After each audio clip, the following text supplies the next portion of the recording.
하나님은 영이시니 예배하는 자가 영과 진리로 예배할지니라.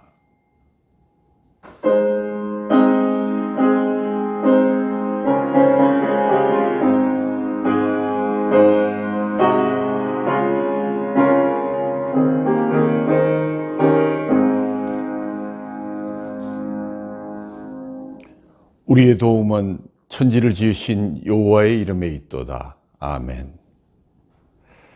다 같이 사도신경으로 하나님 앞에 우리의 신앙을 고백하시겠습니다. 나는 전능하신 아버지 하나님, 천지의 창조주를 믿습니다. 나는 그의 유일하신 아들 우리 주 예수 그리스도를 믿습니다.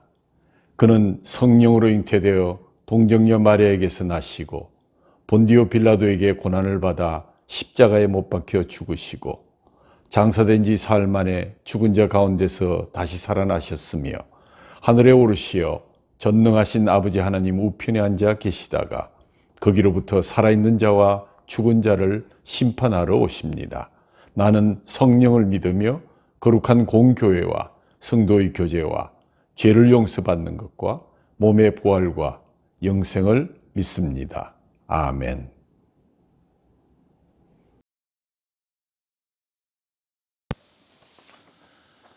전능하셔서 우리의 삶을 늘 주관하시고 인도하시는 능력의 하나님, 지난 한 주간 저희들을 보호해 주시고 늘어만 가는 불안과 불편 속에서도 인내하게 하시고 이끌어 주신 하나님의 은혜를 먼저 감사드립니다.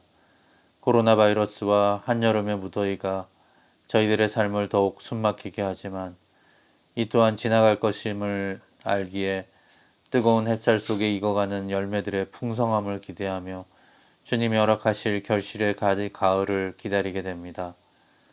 오늘 특별히 거룩한 주님의 날로 정해주시고 비록 비대면의 예배이지만 이렇게 주일 예배의 자리로 불러주신 주님의 은혜를 감사드립니다. 함께 같은 자리에서 예배드리지는 못하지만 우리들이 어디에 있든지 이 예배가 영과 진리로 드려지는 감사의 시간, 찬양의 시간이 되게 하시고 이 시간을 온전히 주님께 집중하게 되기를 먼저 간절히 기도드립니다.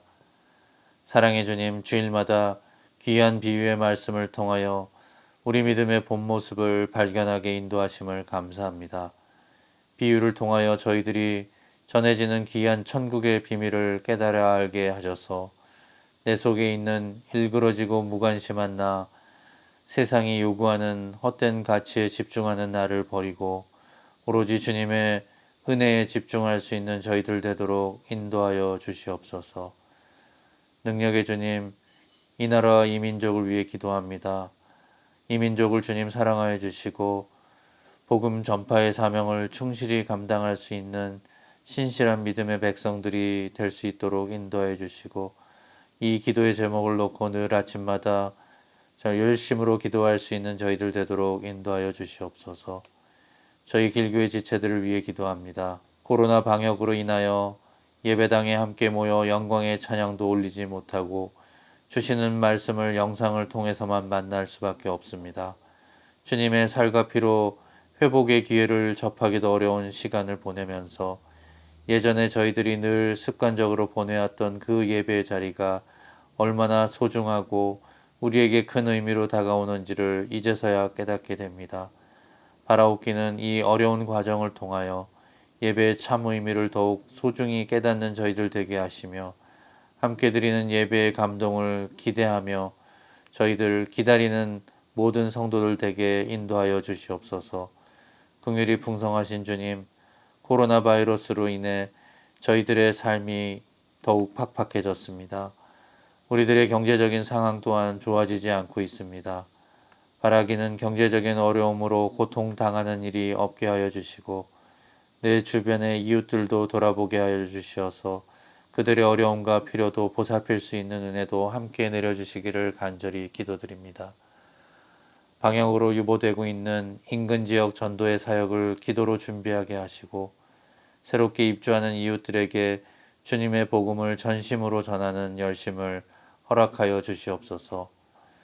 귀국 후 2주간 격리기간으로 보내고 계시는 담임 목사님 네 분 주님 함께하여 주시어서 아무 이상 없이 무사히 격리 기간을 보내도록 주님 인도하여 주시옵소서. 거룩한 주일을 맞아 함께 예배 자리로 모이는 필리핀 다마스커스 유니온 처치와 워싱턴 은혜 한인교회, 세빈 맹인 선교회와 까치밥 선교회, 한성 CBMC를 주님 기억해 주시고 저희들과 동행한 은혜로 함께 이 주일을 보낼 수 있도록 인도하여 주시옵소서. 이제 주님 사랑하시는 김세재 담임 목사님 통하여 하나님께서 주시는 귀한 메시지를 전달받습니다. 성령 하나님께서 강한 팔로 붙들어 주시어 주신 말씀이오니 주님 주의 백성들에게 거룩한 능력을 더하여 주시고 이 성도들의 마음밭에 주의 귀한 말씀이 뿌려질 수 있도록 인도하여 주시옵소서. 비록 주님의 살과 피를 나눌 수는 없지만 영상으로나마 주님의 만찬이 저희들의 심령 가운데 베풀어지게 하시고 저희들의 영과 육이 정결함과 치유하심을 동일하게 맛볼 수 있는 기회로 허락하여 주시옵소서. 예배의 모든 순서를 주님의 능력으로 온전히 붙들어 주시고 주님께만 집중하는 귀한 시간 되도록 인도하여 주시옵소서. 이 모든 말씀 우리 주 예수 그리스도의 이름으로 간절히 기도드립니다. 아멘. 오늘 하나님께서 주신 말씀 누가복음 16장 19절에서 31절까지 봉독하도록 하겠습니다. 한 부자가 있어 자색 옷과 고운 베옷을 입고 날마다 호화롭게 즐기더라.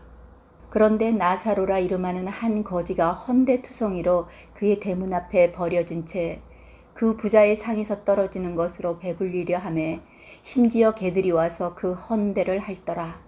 이에 그 거지가 죽어 천사들에게 받들려 아브라함의 품에 들어가고 부자도 죽어 장사되매 그가 음부에서 고통 중에 눈을 들어 멀리 아브라함과 그의 품에 있는 나사로를 보고 불러 이르되 아버지 아브라함이여 나를 긍휼히 여기사 나사로를 보내어 그 손가락 끝에 물을 찍어 내 혀를 서늘하게 하소서. 내가 이 불꽃 가운데 괴로워하나이다. 아브라함이 이르되 예 너는 살았을 때 좋은 것을 받았고 나사로는 고난을 받았으니 이것을 기억하라. 이제 그는 여기서 위로를 받고 너는 괴로움을 받느니라.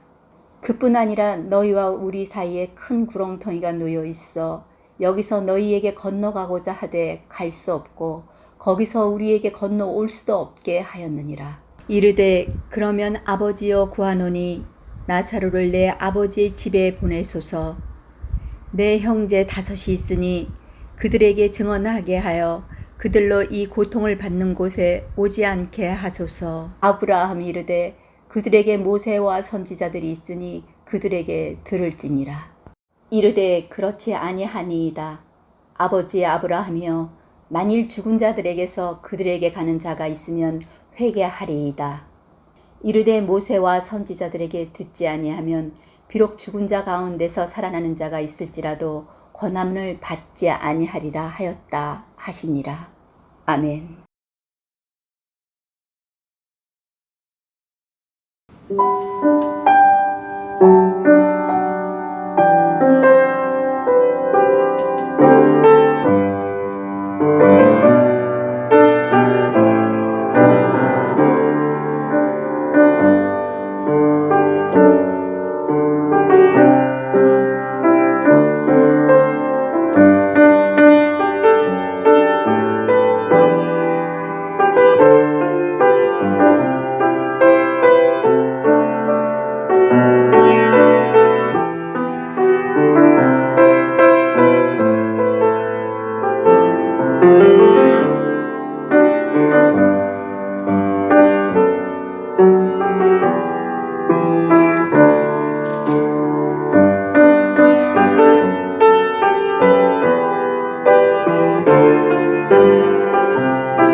성도 여러분, 코로나의 기승과 폭염 속에서 평안하게 잘 지내셨습니까?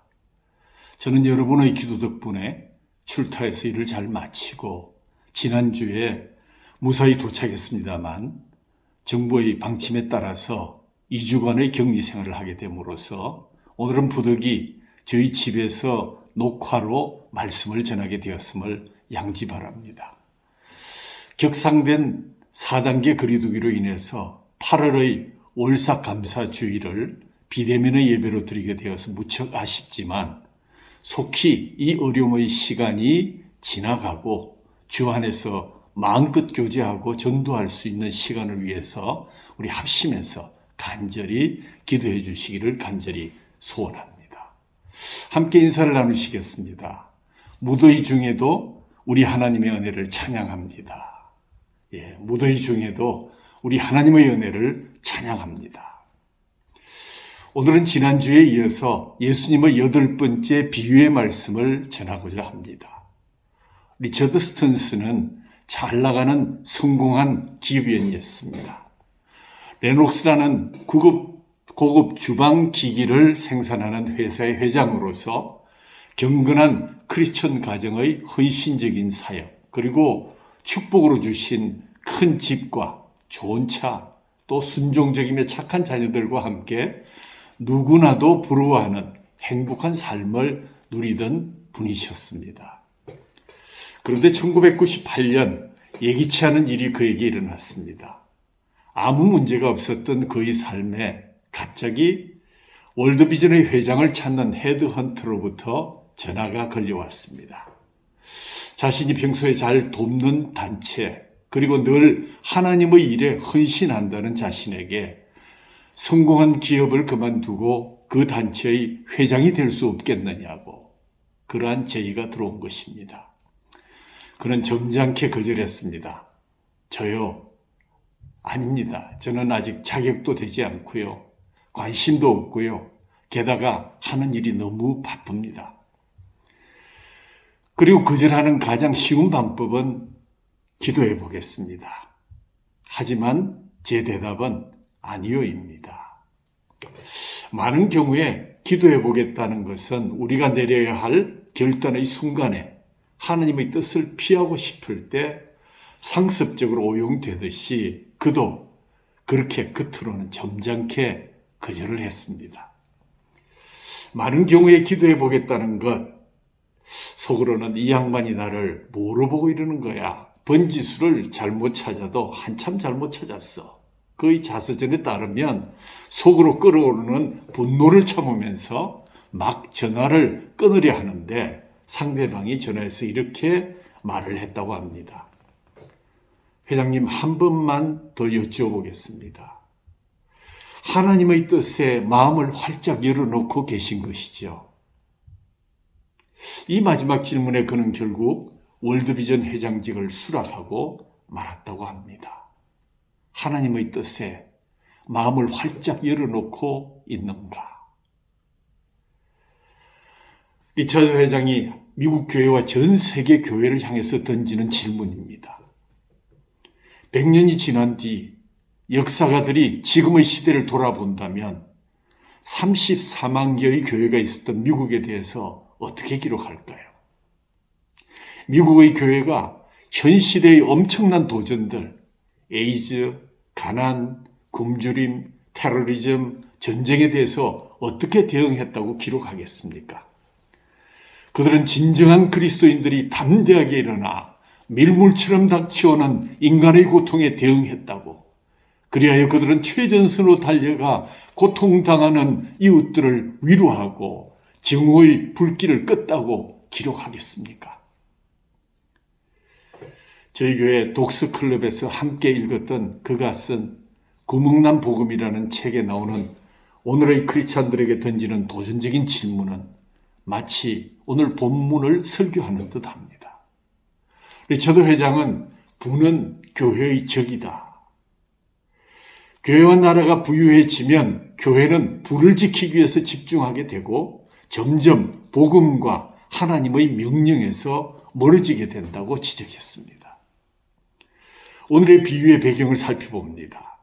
지난주에 들려주신 불의한 청지기의 비유를 듣고도 바리새인들이 이를 비웃자 누가는 그들을 돈을 좋아하는 자들, money lovers라고 치명적인 규정을 하게 됩니다. 14절, 15절 말씀이 있습니다. 바리새인들은 돈을 좋아하는 자들이라.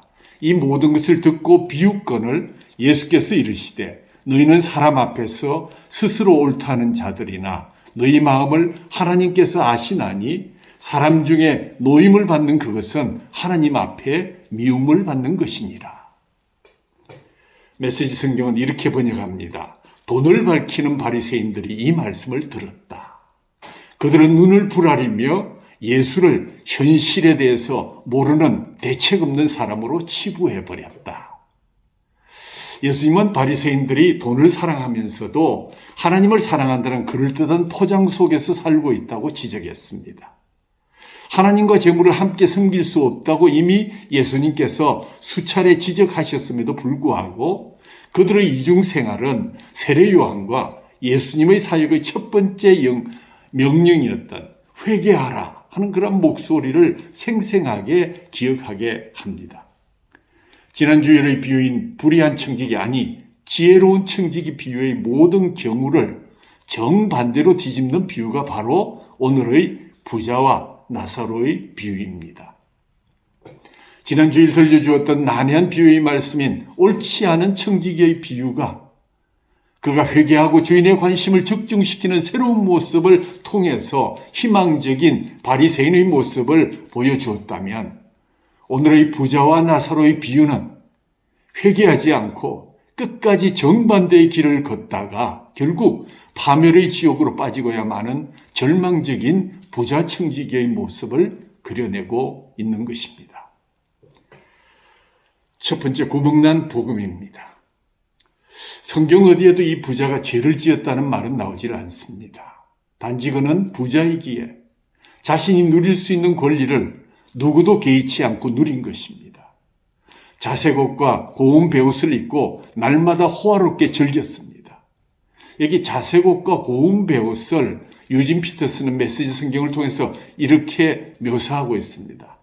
영어가 좀 들어가 있긴 합니다만은 expensively dressed, 아주 고가의 옷, in the latest fashions, 최신의 유행을 가진, 그리고 wasting his days in conspicuous consumption, 즉 과시적인 소비를 자랑하면서 남들 앞에서 폼을 잡으며 소비를 자랑했다. 그리고 세월을 탕진했다. 이렇게 번역하고 있습니다. 죄의 경계를 넘어가지는 않았지만 남들에게 과시하기를 좋아하는 호화로운 생활을 하는 사람, 오늘날 우리의 이웃 중에서 일반인들은 감히 범접할 수 없는 어쩌면 우리가 선망하는 무리들 중에 이런 사람이 있을 수 있을 것입니다.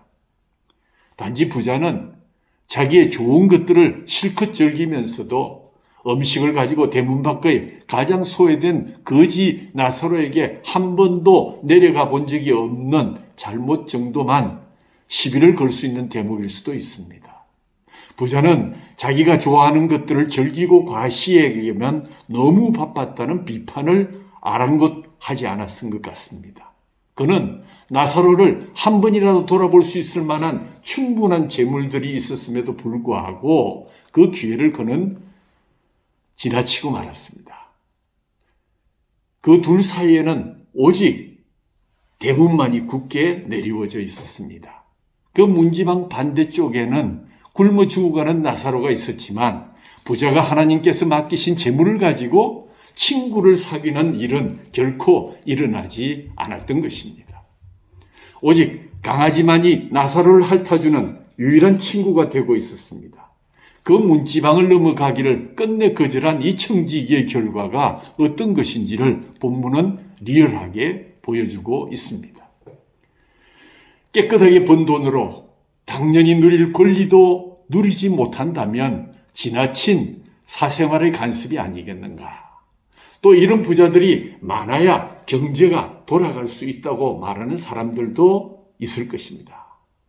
그것도 하나님의 축복이라는 이름으로. 그런데 성경은 자신의 것을 누리는 것을 축복이라고 말하지 않습니다. 함께하지 않은 축복은 축복이 아닐 수 있거든요. 바로 그 부자 대문 앞에 한 거지가 헌데투성이로 앉아있는 한 부자의 누림은 결코 축복이 될 수 없는 것입니다. 오늘 우리는 본문을 통해서 복음을 이해하는 또 다른 시각을 만나게 됩니다. 과연 우리가 믿고 행하는 복음이 온전한 복음이냐 아니면 구멍난 복음이냐에 대한 물음입니다. 리처드 스턴스에게는 신학교를 다니던 짐 윌리스라는 친한 친구가 있었습니다. 그 친구가 트리니티 대학교 신학교를 다니던 시절에 동급생들과 함께 한 가지 실험을 했다고 합니다. 성경 66권을 모두 살펴보면서 가난, 부, 정의, 억압을 다루는 대목과 구절마다 밑줄을 치고 동료 중에 하나는 가위를 가지고 그 구절을 다 잘라내었다고 합니다. 그 결과 너덜너덜해진 채로 간신히 붙어있는 의미 없는 책이 남았다고 합니다. 가난과 정의에 대한 2000여 개의 구절을 다 잘라내고 나니까 성경이 구멍난 채로 너덜너덜해서 더 이상 의미가 없더라는 것입니다. 그리고 우리에게 이렇게 묻습니다. 우리가 가진 복음은 온전한가 아니면 구멍난 복음을 가지고 있는 것인가? 온전한 복음을 이루며 산다는 것은 어떤 의미일까요? 우리 교회 독서 클럽 초창기에 나누었던 책 중에 예수님이라면 어떻게 하실까라는 책이 많은 사람들에게 영향을 준 적이 있습니다. 저희 교회에 임직을 받으시려면 대개 이 책을 읽고 독후감을 내어야 합니다. 사실 온전한 복음을 이룬다는 것은 결국 매 순간 예수님의 생각을 묻고 그것을 따르는 것이라고 할 수 있습니다. 오늘날 우리의 복음에 구멍이 난 것은 매 순간 예수님의 생각을 묻는 것이 아니라 나에게 필요한 말씀을 취사선택하고 가져와서 사용하기 때문은 아닐까요? 조용히 우리 자신에게 물어볼 시간입니다. 예수를 믿는다는 것은 나의 예측대로 사는 것이 아닙니다. 우리가 예측하지 못한 방향을 지시하시는 그분의 명령에 따라서 순종하며 흥미진진한 삶을 사는 스프라이즈한 일입니다. 왜냐하면 내 생각을 뛰어넘는 그분의 생각을 따라야 하기 때문입니다.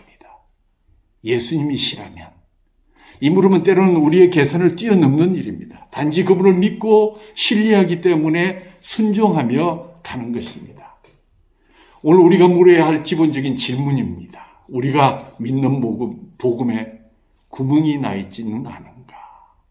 이 질문에 대해서 우리는 추상적인 답이 아니라 우리의 삶으로 정직하게 대답해야 될 차례입니다. 왜냐하면 이 기회가 언제까지나 주어지는 것이 아님을 오늘의 비유가 말씀해주고 있기 때문입니다. 믿는다는 것은 우리가 살아가는 부패한 세상에서 삶으로 드러나는 것입니다. 즉 우리가 어떻게 행동하느냐 하는 것입니다. 왜 이 부자는 불의한 청지기처럼 주인의 해고 소식을 듣고 지혜롭게 처리할 기회조차 없이 벌써 지옥으로 떨어지고 말았을까요? 두 번째 대지 지금 회개하라입니다. 오늘 본문에 나오는 부자는 앞에서 본 옳지 못한 청지기처럼 주인의 것을 훔칠 필요도 없을 만큼 성공한 부자였습니다. 그는 하나님을 알았던 것 같습니다.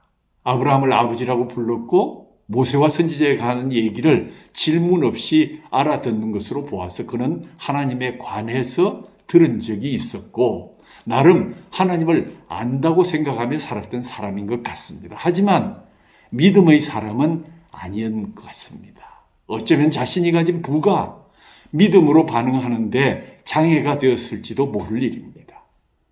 우리 모두가 큰 부자는 아닐지라도 우리의 삶의 소유와 기득권이 달린 문제 앞에서 그것들이 믿음으로 반응하는데 걸림돌이 되고 있지는 않은지를 조심스럽게 살펴보아야 할 이 아침입니다. 토조 목사님은 이런 말씀하셨습니다. 우리는 이 세상이 어떤 일을 이루기 위한 장소라기보다는 어떤 존재로 변화하기 위한 장소라는 것을 명심해야 한다. 그렇습니다. 이 세상은 하나님의 사람으로 변화되어야 가는 과정일 뿐입니다. 하나님은 부패한 세상 속에서 우리에게 책임을 물으십니다. 본문을 보십시오. 부자의 집 앞에 죽어가는 나사로를 아무도 쳐다보지 않았는데, 하지만 하나님께서는 그를 보고 계셨고 주변의 사람들은 주목하고 계셨습니다. 하나님이 우리를 부르신 이유는 복음을 마음에 간직하고 있으라는 것이 아니라 복음으로 살라고 하는 것입니다. 성경은 하나님의 말씀을 행하는 자들의 엄청난 이야기가 실려져 있습니다. 하나님께서 지켜보고 계신다는 것, 부패한 세상 속에서도 우리에게 반드시 책임을 물으시는 하나님이라는 사실, 그리고 하나님께서 마지막 심판날에 우리를 둘로 나누실 때 우리가 어떤 직분을 가졌느냐, 어떤 존재였느냐 하는 것을 가지고 나누는 것이 아니라 우리가 믿음으로 누구에게 어떤 일을 행했느냐는 것을 가지고 나누실 거라는 사실을 무겁게 묵상해 보게 됩니다. 마태복음 25장 40절 말씀, 너희가 여기 네 형제 중에 지극히 작은 자 하나에게 한 것이 곧 내게 한 것이라 하는 예수님의 준엄한 말씀들을 우리는 다 기억하고 있습니다. 하나님은 우리 집 문 앞에 있는 거지 나사로에 대하여 나에게 책임을 물으시는 분이십니다. 하나님을 모른 채 살아가는 이웃에 대한 책임도 우리에게 묻고 계십니다. 누가 이야기는 이런저런 방식으로 길을 잃은 익명의 중심 인물들이 많이 나옵니다. 그리고 각 이야기마다 은혜가 임함으로써 큰 반전이 일어난 특징을 갖고 있습니다. 오늘의 이야기도 그 틀을 벗어나지 않고 있습니다. 예전에 한 부자가 있었는데 그는 값진 옷을 입고 날마다 즐겁고 호화로운 생활을 했다. 그가 입은 옷은 자색 옷이요 고운 배옷이었는데 제사장의 옷이요 왕족의 옷이었다. 그는 호화롭게 날마다 잔치를 했다. 산의 진미를 먹었다. 사람이 어쩌다가 존경하는 분을 모시고 조촐하게 음식을 나눌 수 있습니다. 그러나 날마다 호화롭게 잔치하고 즐긴다고 하면 이 사람 안식일도 모르고 절기도 모르고 금식일도 모르는 사람이 분명합니다. 주요 계명을 무시하고 밤낮으로 파티를 벌리고 있었습니다. 날마다 호화롭게 잔치하려고 하면 집안의 많은 종들이 안식일을 지키지 못했고 쉬지도 못했을 것이 분명합니다. 그런데 그 집 대문 안에는 사람들이 들여다 놓은 나사로라고 하는 한 거지가 종기투성이의 몸으로 앉아서 그 부자의 식탁에서 떨어지는 부스러기로 줄임배를 채우려고 하였습니다. 이 거지 나사로는 얼마나 딱한 사람인지 개들까지도 몰려와서 그의 종기를 핥고 있었습니다. 놀라운 사실은 예수님이 비유들을 말씀하시는 중에 딱 한 사람의 이름을 실명으로 거명하여 말씀하시는데 바로 이 거지 나사로였습니다. 나사로라는 이름은 히브리의 엘르아살이라는 이름을 라틴어화한 이름입니다. 그 뜻은 하나님은 나의 도우심이라는 뜻입니다. 나사로는 무력한 사람, 빈곤한 사람의 대표자였습니다. 그러나 그는 아브라함의 자손이었고 하나님을 경외했으며 메시아의 오심을 기다리던 사람이었기에 구원을 얻어 하늘나라에 들어가게 된 것입니다.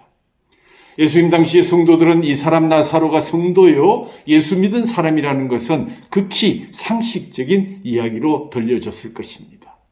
부자도 죽어야 하는 한 사람이요 가난한 나사로도 죽어야 하는 유한한 인생입니다. 사람들에게 있어서 가장 해결하기 어려운 난제는 죽음의 문제입니다. 사람이 태어나면서 그에게 주어진 시간을 잘라먹다가 모래시계의 모래가 다 떨어지는 것처럼 우리 인생이 끝나게 되는 것입니다. 작년 한 해 동안만 해도 이 지구촌에 약 6천만 명이 죽었고 하루 동안에도 약 16만 5천 명이 죽어가고 있습니다. 오죽하면 셰익스피어가 이 세상에서 죽음이란 것이 밖에는 내 것이라고 할 것이 하나도 없다라고 했겠습니까? 그런데 이 부자는 적극적으로 나사로를 그의 대문에서 쫓아낸 적도 없고 자기 상에서 떨어지는 것으로 먹고 사는 것을 못마땅하게 여겨서 그를 쫓아내지도 않았습니다. 지나가는 길에 자기 집 대문에 앉아 있다고 발로 걷어찬 적도 없고요. 한 번도 고의적으로 나사로를 해롭게 한 적도 없습니다. 부자는 나사로를 그냥 구경거리로 보았지 사랑하고 돌봐야 하는 대상으로 여기지 않았을 뿐입니다. 비유의 반전은 이렇게 기술하고 있습니다. 그 거지 나사로는 죽어서 천사들의 인도를 받아 아브라함의 품에 안기게 되었고, 부자는 죽어서 음부로 갔습니다. 오늘 비유의 반전입니다. 아브라함의 품이란 믿음으로 가는 나라요, 하나님의 선민들이 가는 나라, 곧 하늘나라요, 천국입니다. 부자는 죽어 음부에 들어갔습니다. 음부란 소울입니다. 신약에서 소울이 악인이 가는 곳, 영원한 심판을 받아야 하는 저주의 장소를 가리킵니다. 무지한 고통과 뜨거운 불 속에서 말로 표현할 수 없는 고통을 받고 있는 중에 눈을 들어 멀리 떨어진 곳에서 거지 나사로가 아브라함의 품에 안겨 있는 것을 보게 되었습니다. 이 부자는 소리를 질렀습니다. 아버지 아브라함이여, 저를 불쌍히 보시고 나사로를 보내어 그 손가락으로 물을 찍어 제 혀를 죽이게 해주십시오. 저는 이 불꽃 속에서 심한 고통을 받고 있습니다. 라고 애원했습니다. 그때 아브라함이 말씀합니다. 얘야, 너는 살아있을 때 온갖 복을 다 누렸지만 이 나사로는 불행이란 불행을 다 겪지 않았느냐. 그래서 지금 그는 여기에서 위안을 받고 너는 거기에서 고통을 받고 있는 것이다. 또한 너희와 우리 사이에는 큰 구름탱이가 가연놓여져 있어서 여기에서 너희에게 가려고 해도 가지 못할 뿐만 아니라 거기에서 우리에게 건너올 수도 없는 것이라고 말씀하셨습니다. 그래도 부자는 또 애원합니다. 그렇다면 제발 소원입니다. 그 나사로를 제 아버지 집으로 좀 보내주십시오. 저에게는 5 형제가 있는데 그를 보내어 그들만이라도 다시는 이 고통스러운 곳에 오지 않도록 경고해 주십시오. 라고 애를 했습니다. 그러나 아브라함은 내 형제들에게는 모세와 예언자들이 있으니 그들의 말을 들으면 될 것이다. 라고 대답했습니다.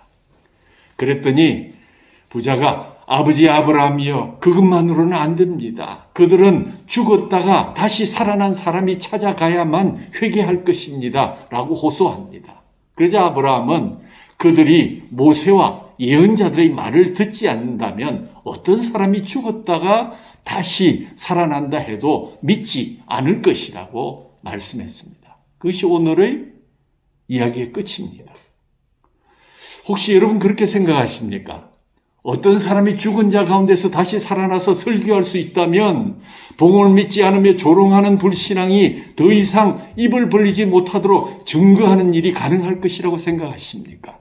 만약에 그 주장대로 죽은 자 가운데서 살아난 사람의 간증이 복음을 확증하는데 가치를 지니고 있다면 하나님께서는 왜 이전에 그 방식을 사용하지 않으셨을까요? 만일 그렇게 하는 것이 유익하였다면 하나님께서 몇 사람을 죽은 자 가운데서 살아나게 하신 일이 분명코 있었을 것입니다. 하나님의 뜻이 우리들 중 한 명이라도 더 구원을 받고 영생을 얻는 일이거늘 죽는 자 살리는 게 그리 어렵지 않으신 하나님께서 왜 그 방법을 사용하지 않으셨겠습니까? 물론 성경에서는 예수 그리스도의 능력으로 죽었다가 살아난 몇 사람의 기적을 만나게 됩니다. 또 어떤 죽은 자들은 선지자들에 의해서 살아나기도 했습니다. 그러나 여러분은 기억할 만한 이 사실, 곧 죽었다가 살아난 사람들 중 어느 누가 한 말이 성경에 기록되어 있지 않다는 사실에 주목하셔야 합니다. 그들이 죽어 있는 동안에 무엇을 보았는지 우리에게 전혀 말하지 않습니다. 나흘 동안 무덤에 있었던 사람이라면 그가 얼마나 놀라운 비밀을 말할 수 있었을까요? 나사로의 자매들이 그 점에 관해서 사흘 만에 살아난 오라비에게 끈질기게 질문하지 않았겠습니까? 그러나 나사로는 어떤 말도 남긴 적이 없다는 것은 명확합니다. 만약 그가 어떤 말을 남겼다면 교회의 유전이 그 대답을 확실하게 남겼을 것입니다. 하나님의 능력에 의해서 죽음의 그늘에서 다시 소생함을 받은 사람들의 수를 헤아릴 수 없이 많다고 할지라도 우리는 우리가 알지 못하는 성경이 밝히지 않은 어떤 비밀스러운 일을 결코 듣지 못할 것입니다. 그러므로 죽었던 거지 나사로가 부자의 형제들을 찾아간다고 한들 불신앙의 세상이 현재보다 믿음에 가까워지는 일은 결코 없을 것이라는 아브라함의 말은 진실이었습니다. 이제 그 당시 이야기를 듣고 있던 사람도, 등장인물들도, 또한 이 설교를 듣는 우리도 이 비유에 대답해야 될 차례입니다. 오늘은 더 선명한 촌철이 우리에게 다가왔습니다. 말씀 듣고 회개하라는 것입니다. 그것도 늦지 않게 회개하라는 것입니다. 이 회개라는 명령적 지시는 예수님 처음 설교를 시작하셨던 그 초기의 날들 이후로 명백하게 나타나지는 않지만 예수님이 들려주신 이야기들 속에서 계속해서 암시되어져 왔고, 오늘의 비유는 거의 드러내놓고 이 암시를 노출시키고 있습니다. 예수님에게 이제 며칠 남지 않으셨거든요. 톰 라이트는 이것을 이렇게 지적합니다. 이 비유는 흔히 가정하는 것처럼 인생의 궁극적인 종착지에 대한 확신을 가져야 한다고 경고하는 내세에 대한 설명이 아닙니다. 오히려 현재의 그 부자 청지기와 가난한 그지에게 일어나고 있는 일에 대한 이야기로 받아들여야 합니다. 예수님이 가난하고 버림받은 사람들을 환영하신 것은 유배와 상실로부터 진정한 귀한 새로운 시대, 부활이 진정 오고 있다는 징조였습니다. 그리고 그 새로운 시대가 밝아오고 있다면 거기에 속하고 싶은 사람들은 이 비유를 듣고 지금 즉시 회개해야만 하는 것이다. 이렇게 말했습니다. 그렇습니다. 누구든지 회개하지 않고 개인적인 이름으로 그 존엄성이 인정받는 나사로가 될 수는 없습니다. 거지라고 다 아브라함의 품에 안기는 것이 아닙니다. 바로 지금 말씀을 듣고 회개해야만이 가능한 일입니다. 세 번째로, 눈에 띄지 않는 사람들. 나사로는 눈에 띄지 않는 사람이었습니다. 이에 반해서 부자는 매우 눈에 잘 띄고 과시하는 사치를 즐긴 사람이었습니다. 그러면 어쩌면 그 존재 자체가 그 마을을 차별화시켜주는 그러한 심볼이기도 했을 것입니다. 그러나 나사로는 눈에 띄지 않았고 나사로를 본 사람은 거의 없었습니다.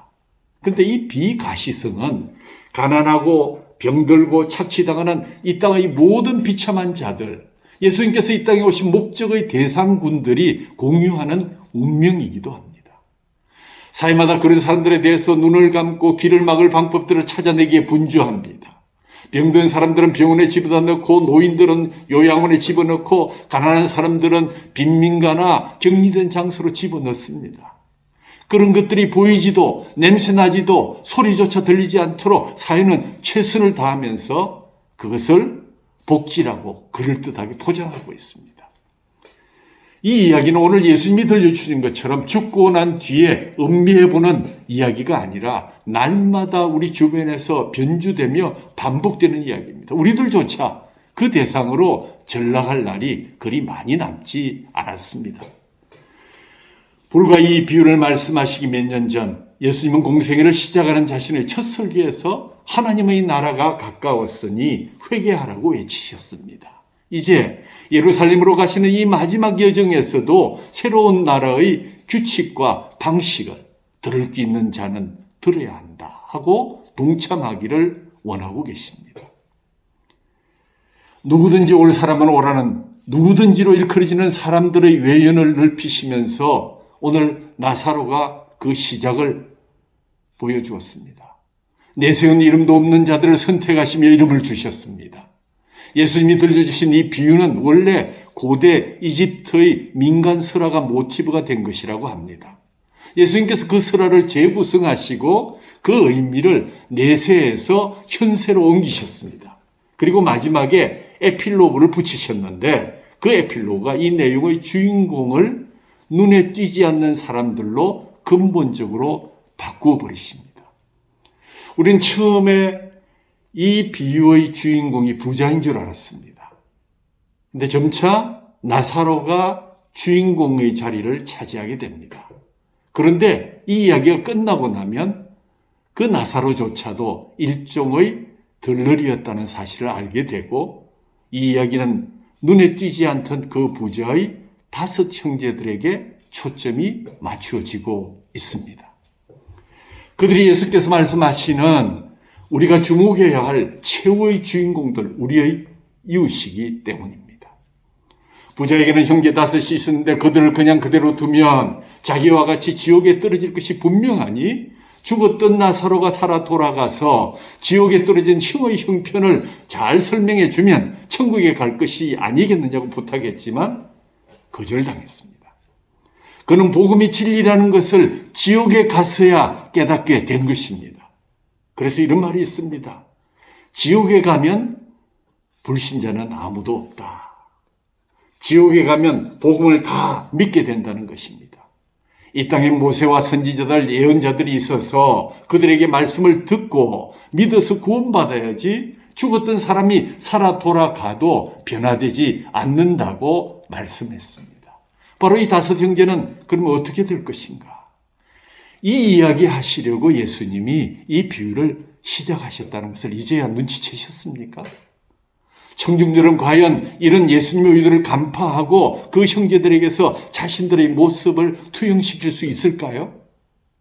십자가를 향해 사마리아를 지나가는 이 은유적인 길에서 듣는 모든 예수님의 이야기의 틈새 사이로 조용히 울려 퍼지는 예수님의 첫 명령이 다시 큰 음성으로 울려 펴지고 있습니다. 회개하라.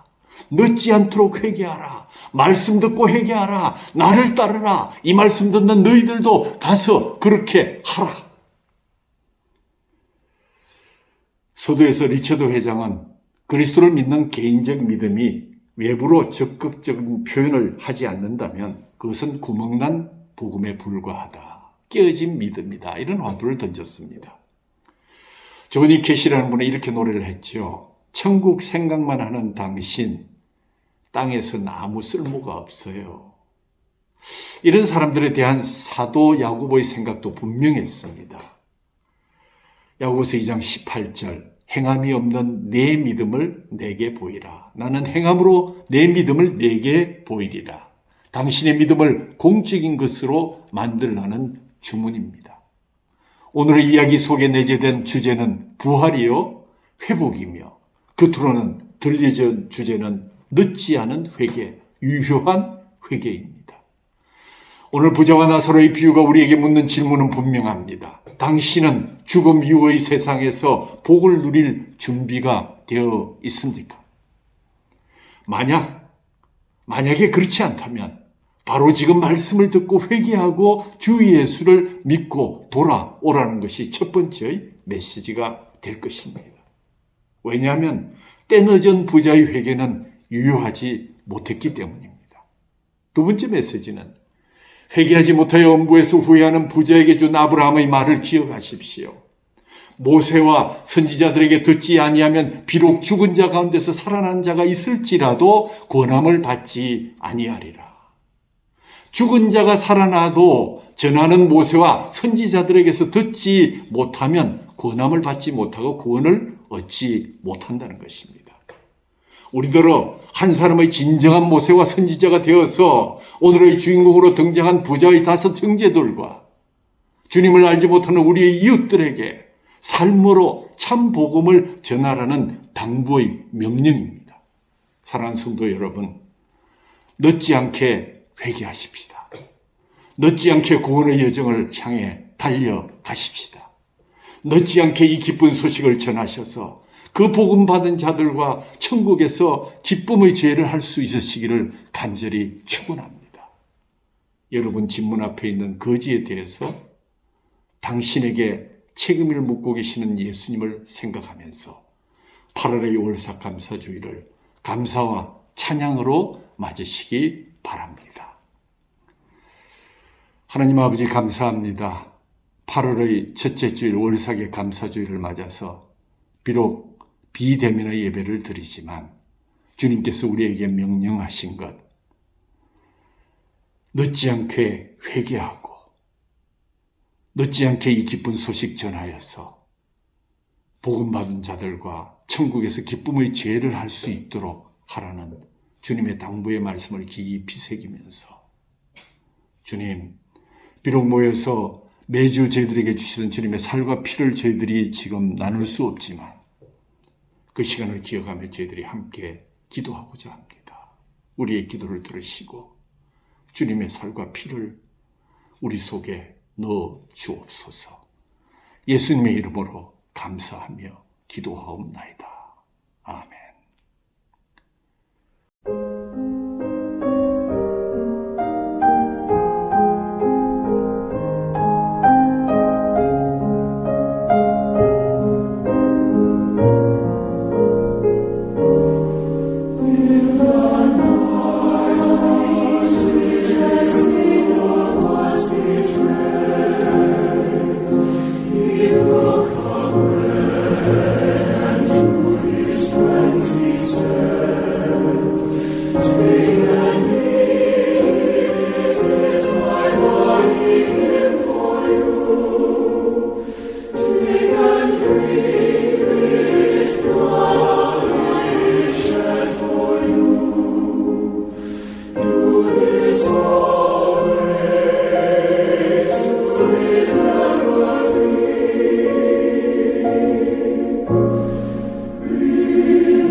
우리 주 예수 그리스도의 은혜와 하나님 아버지의 극진하신 사랑하심과 성령님의 위로하시고 교통하심이 우리들은 한 사람의 진정한 모세와 선지자가 되고 늦지 않게 회개하여 구원의 여정을 향해서 열심히 달려가라고 하신 주님의 당부의 말씀을 받고 아멘으로 화답하며 우리 집 문 앞에 있는 거지를 다시 한번 볼 수 있는 사랑의 눈을 허락해 주시기를 소원하는 사랑하는 길교회 성도들 머리머리 위에, 그들의 가정과 기업과 자녀들 위에, 또 저 북녘 땅에서 지금도 주님을 기다리는 희년의 백성들 머리머리 위에, 코로나로 인해서 더위에 지쳐있는 이 나라 이 백성들 머리머리 위에 지금부터 영원까지 함께 계시기를 간절히 축원하옵나이다. 아멘.